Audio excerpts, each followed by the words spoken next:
place of the future is great, the future is perfect, or I am healthy when they're not. It's a choice.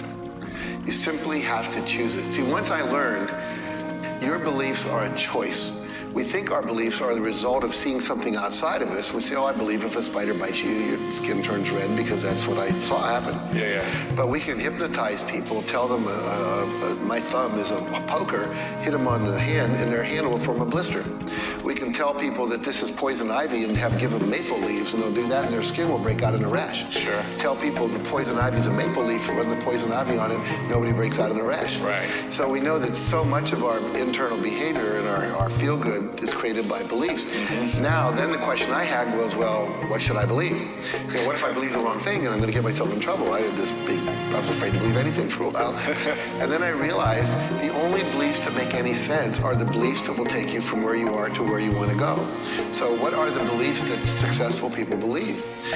Look at Oprah Winfrey, born into poverty, sexually abused as a child, but she believed that she could get to where she wanted to go. Someone else without that belief didn't try. So simply the belief, and it's a choice. Everything is a binary choice. You're either believing something that takes you where you want to go or something that takes you away from where you want to go. You're choosing love or you're choosing the opposite, which is fear. It's like it's a computer code, 0 or 1. Which do you want to choose? Now you have to become conscious because most people around you are unconscious and they're just agreeing with everything just negative.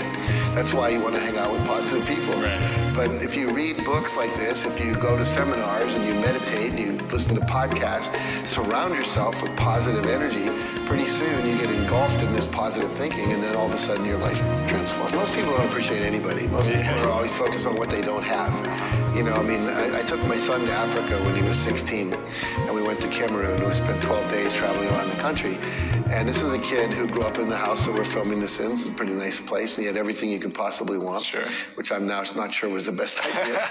And we get to Africa, and he realizes, he's always going like, I don't have the latest designer shirt, my jeans aren't cool. Get to Africa, he says, Dad, these people are happier to me. They have nothing. They don't even have T-shirts. I complain about the stain on my shirt. They don't have shirts. And it changed his life. It really transitioned him. And so we have to realize that we have so much to be grateful for, so much. And so uncommon appreciation in relationship means, for me, at least 5 times a day, verbally appreciating somebody for something, and whether it's by phone, in person. If I can't do that, then send an email. So I used to walk around with a 3x5 card, and I had these daily disciplines of success. Appreciate 5 people, meditate, drink 12 glasses of water, go to bed by 11 o'clock, whatever. And I had to check everything off before I go to bed. And sometimes I'd get to my 5 appreciations, and I hadn't done it, so I'd send emails to people because it was like 1 in the morning or something. But you get into the attitude of appreciating. And also then you can just have an attitude of gratitude about everything. If you look around this room, everything in here was created by somebody else. That painting was painted by a Vietnamese artist. That statue was carved by someone in Malaysia or Tibet. This fireplace was painted by a faux finisher. Somebody put this carpet down, somebody wove it, somebody grew the sheep for it. There's so much to be grateful for. And I was just in India, and, wood floors, tin roofs, people sleeping on the streets, and you go, oh, thank God. But we forget. And so if you express gratitude for what you have, and you get more to be grateful for. That's the law of attraction. If you're in America, and even if you're on welfare, you're better than, most of the world, I forget the exact figure, but like half the world lives on $2 a day or less. Incredible. Someone in America on welfare is getting several $100s a month. They got a radio they can listen to, more likely cell phones, TV, a cell phone. And here's another statistic. If you're making $100,000 a year, which you are and I am, you're in the top 1/10 of 1% of earners in the planet. Wow. 1/10 of 1%. That's a lot to be grateful for. Lots to be grateful for. There's a lot of people who make money who are very ungrateful and unhappy. Yeah. They're comparing themselves to something they don't have. So start focusing on what you do have and feel great joy for that. And then the weird law is you get more.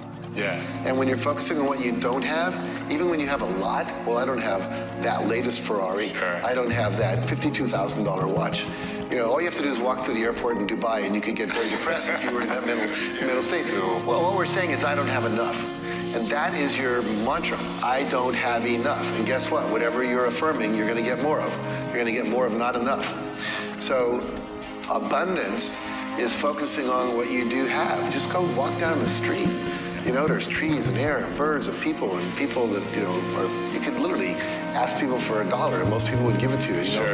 And so by focusing on what you do have, it's saying to the world, I have enough. And then the reality is you're going to get more. And even if you're living in the ghetto, you have a roof over your head.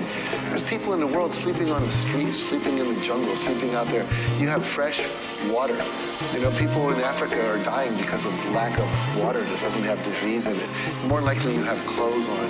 You have food to eat. It may not be gourmet food, but it's food. Yeah. So God, there's so much we have to be grateful for.